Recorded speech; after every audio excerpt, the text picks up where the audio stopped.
Welcome back to the channel, folks. This video is long overdue. I've been meaning to make it and just haven't had time to get around to it, but here it is, the Command Panel update tutorial.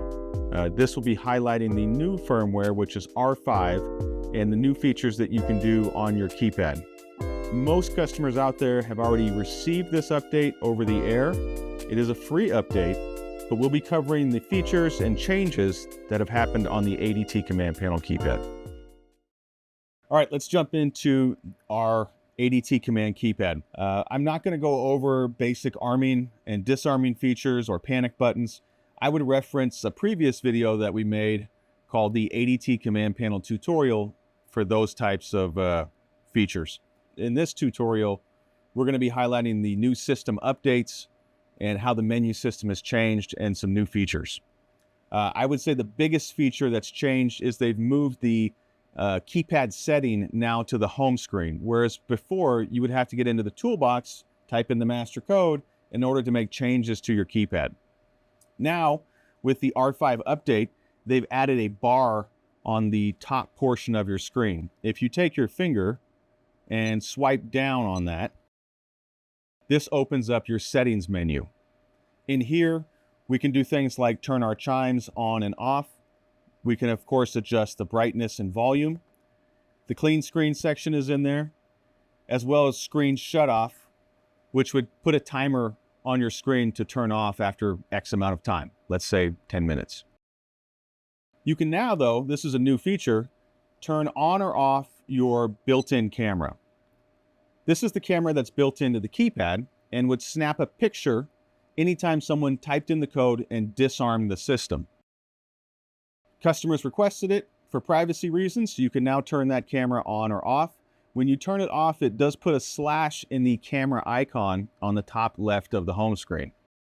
We're going to turn ours back on because I find that like a pretty cool feature.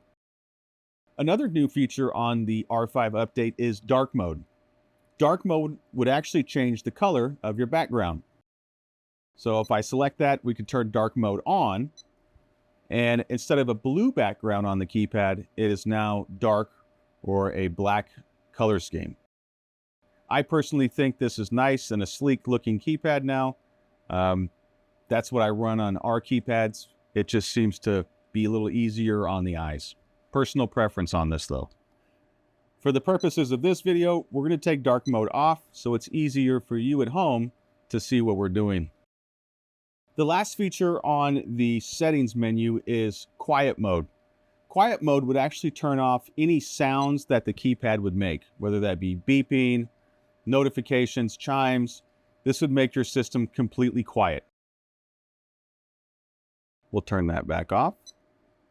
And to get rid of the menu, you simply tap on the arrow on the bottom portion of this to collapse that menu.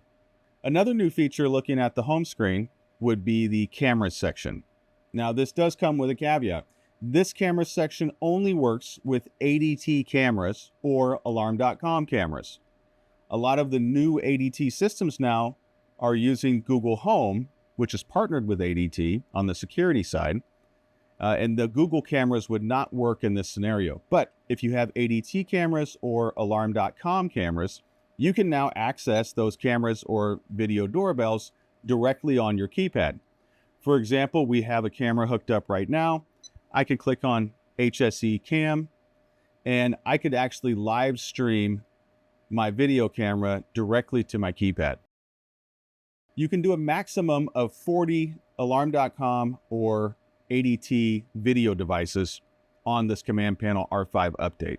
A quick side note, when streaming your ADT or Alarm.com cameras on your keypad, you'll first need to log into your ADT Control app, go into the camera settings, and enable Stream Video to Panel. This will allow the camera to be streamed on your ADT Control keypad with the R5 update. There I am on the camera. There I am on the camera. There I am on the camera. Getting some feedback there. All right, let's back out.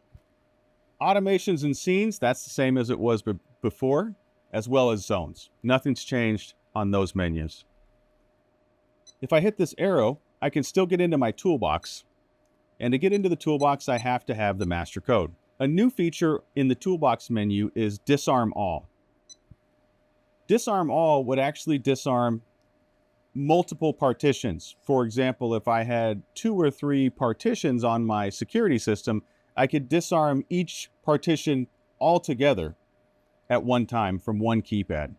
That is a new feature in this menu. Another new feature that wasn't available before is the Duress code. So you can now, as the end user, program a Duress code on your security system.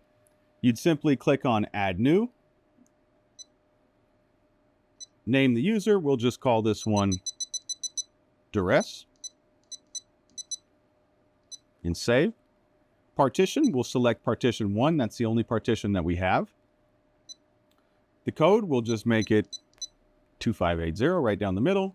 And then the authority level, this is where you can pick what type of code it is. So this would be a Duress code, and then hit save. Now, if I was in a situation where I needed help silently, like let's say somebody walked me into my home and told me to turn off my alarm system, I could type in that Duress code, which would send a silent alarm to ADT. Everything else in this menu has pretty much stayed the same. Events, Wi-Fi settings, and of course the advanced section. We're going to back out, and we're back to our home screen.